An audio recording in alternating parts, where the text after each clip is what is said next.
जेंट्सला निवडून दिलं आम्ही, जेंट्स काय काम केलं नाही. लेडीजला निवडून आणून आणलं मी एवढ्यापर्यंत, लेडीज बी काम केलं नाही. आज तृतीपंथी आहे मी, मला काय खायला प्यायला पैसा सोना साड्या भरपूर आहेत, पण गोरगरिबासाठी मी आज हे राष्ट्रवादीमध्ये उतरलेला आहे. माझं नाही करावं अजितदादांनी. मी फोनवर फोन करालो, ते ऑफिस मध्ये बी गेलो, मला काही लक्ष देण्यात, चांगल्याला लक्ष देण्यात, माझं तृतीपंथीला काय लक्ष देते त्यांनी. 100% नाही देते. मी स्टेटला राष्ट्रवादीमध्येच परवीस केलो, आता बी परवीस अजितदादाकडेच गेलो. 100% मला नाही देते त्यांनी.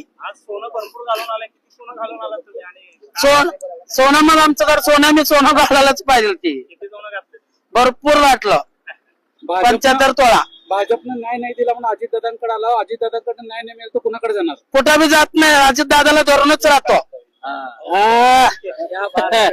आपल्या शहरातील ताज्या घडामोडी पाहण्यासाठी रणनीती टाइम्सला सबस्क्राईब करा आणि बेल बटन प्रेस करा. लाईक आणि शेअर करा.